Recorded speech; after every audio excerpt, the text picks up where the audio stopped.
అనుదిన అరుణోదయ స్తుతి కార్యక్రమంలో అనుదినము మాతో కలిసి దేవుని స్తుతిస్తున్న ప్రియ సహోదరి సహోదరులందరికీ మన రక్షకుడు ప్రభువైన యేసుక్రీస్తు నామములో వందనాలు తెలియజేస్తున్నాం.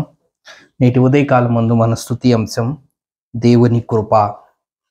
5వ కీర్తన 7వ వచనాన్ని చదువుకుందాం. నేనైతే నీ కృపాతిశయమును బట్టి నీ మందిరములో ప్రవేశించెదను.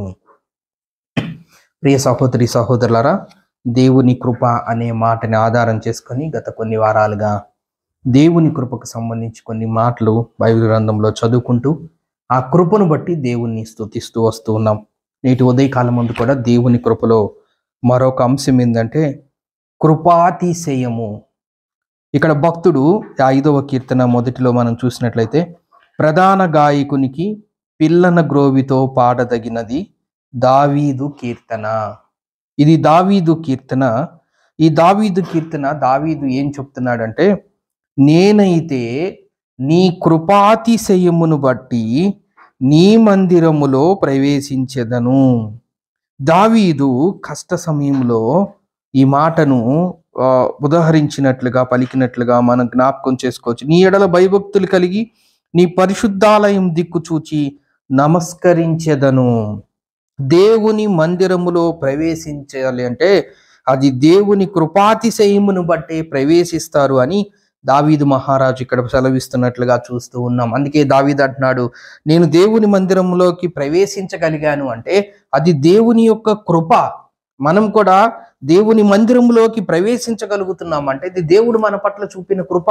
ఈ లోకంలో ఎంతో మంది, కొన్ని కోట్ల మంది మనుషులు భూమి మీద జీవసిస్తున్నారు, కానీ దేవుని మందిరములో ప్రవేశించే భాగ్యము అది కేవలం దేవుడు ఇచ్చిన కృపే.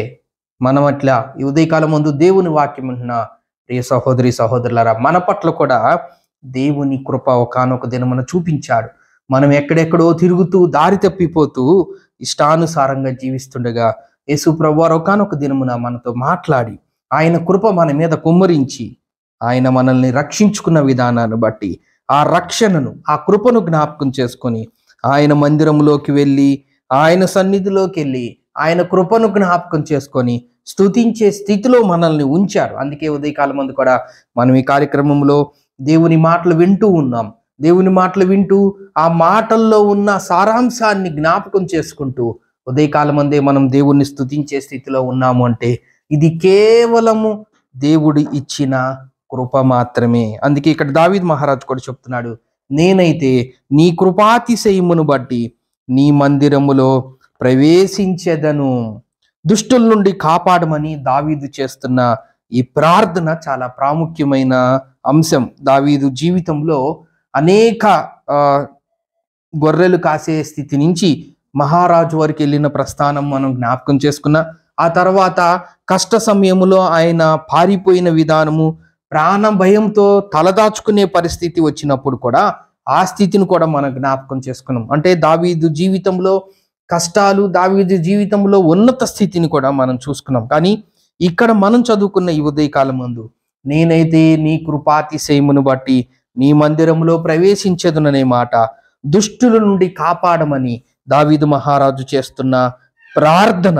ఈ ప్రార్థన ఒక మాటను మనము 115వ కీర్తన, ఇక్కడే కీర్తనలో 115వ కీర్తనలో ఒక మాటను మనం జ్ఞాపకం చేసుకుందాం. 115, 11, 12 వచనాలు.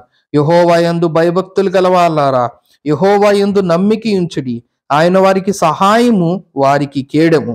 యెహోవా మమ్మును మర్చిపోలేదు, ఆయన మమ్మును ఆశీర్వదించును.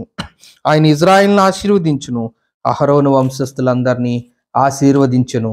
పిన్నలనేమి పెద్దలనేమి తన యందు భయభక్తులు గల వారిని యెహోవా ఆశీర్వదించును. యెహోవా మిమ్మును మీ పిల్లలను వృద్ధి పొందించును. ఎంత శ్రేష్టమైన ఆశీర్వాదకరం!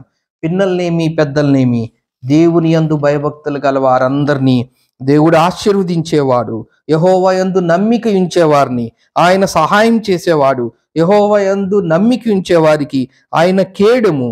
యెహోవా యందు నమ్మిక ఉంచేవారికి ఆయన మర్చిపోయే దేవుడు కాదు, ఆయన ఆశీర్వదించే దేవుడు అనే మాటల్ని 115వ కీర్తనలో మనం చూస్తున్నాం. ఎందుకు ఈ సహాయకరమైన మాటలు మనం చదువుకున్నామంటే, దావీదు కష్టకాలంలో ఉన్నప్పుడు దేవునికి ప్రార్థన చేశాడు.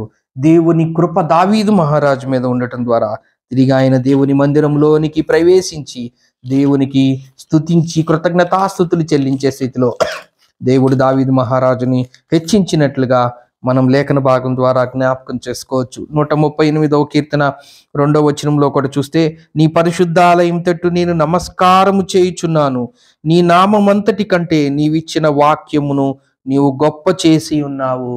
నీ పరిశుద్ధాలయము తట్టు నేను నమస్కారము చేయుచున్నాను అనే మాటను మనం చూస్తూ ఉన్నాం. మనం చదువుకున్న ఈ అంశములో కృపాతిశయం, దేవుని మందిరములో ప్రవేశించి దేవుని కృపాతిశయం అనే మాటని, నేనైతే నీ కృపాతిశయమును బట్టి నీ మందిరములో ప్రవేశించెదను. 132వ కీర్తనలో కూడా మరొక మాటని, 132వ కీర్తన 7వ వచనంలో, ఆయన నివాస స్థలమునకు పోదుము రండి, ఆయన పాదపీఠం ఎదుట సాగిలపడుదము రండి అనే మాటను మనం చూస్తూ ఉన్నాం. కాబట్టి కష్టకాలంలో, శ్రమకాలంలో దావీదు దేవునికి ప్రార్థన చేసినప్పుడు ఆయన విడిచిపెట్టిన వాడు కాదు, ఆయన ఆశీర్వదించిన వాడు, ఆయన దీవించిన వాడు. పిల్లల్నేమి పెద్దలనేమి తన యందు భయభక్తులు గల వారందరి ఎడల ఆయన ఆశీర్వాదం కుమ్మరించే దేవుడిగా ఉన్నాడు. అలాంటి దేవుణ్ణి ఉదయకాలమందు మనం కలిగి ఉన్నందుకు మనం ఎంతైనా ధన్యులము. అలాంటి స్థితిని మనం జ్ఞాపకం చేసుకొని దావీదు మహారాజు ఏ విధంగా అయితే సెలవిస్తున్నాడో, నేనైతే నీ కృపాతిశయమును బట్టి నీ మందిరములోనికి నేను ప్రవేశించేదను, నీ ఎడల భయభక్తులు కలిగి నీ పరిశుద్ధాలయము దిక్కు చూచి నమస్కరించేదనని ఏ విధంగా చెప్పాడో, దేవుడు మన పట్ల కూడా తను చూపించిన కృపను బట్టి దేవుని మందిరంలో మనం ప్రవేశించి ఆయనను స్తుతించే స్థితిలో ఉంచిన ఆ స్థితిని బట్టి ఆయన దిక్కు చూచి, ఆయన మందిరంలోకి చేరి ఆయన వైపు చూచి ఆయనను నమస్కరించే స్థితిలో మనల్ని ఉంచిన విధానాన్ని బట్టి ఆ దేవుడు మన పట్ల చూపిన కృపను జ్ఞాపకం చేసుకొని మనం దేవుని స్తుతించబద్ధులమై ఉన్నాం. దేవుడు ఈ కొన్ని లేఖన భాగంలో మన కొరకు దీవించును గాక. ప్రేమగల తండ్రి, నమ్మకమైన మా దేవ, మీకు స్తోత్రం వందనములైనా. నేనైతే నీ కృపాతిశయమును బట్టి నీ మందిరంలో ప్రవేశించి నమస్కారం చేయుదునని దావీదు ఏ విధంగా సెలవిచ్చాడో మా పట్ల కూడా మీ కృపను కుమ్మరించారు.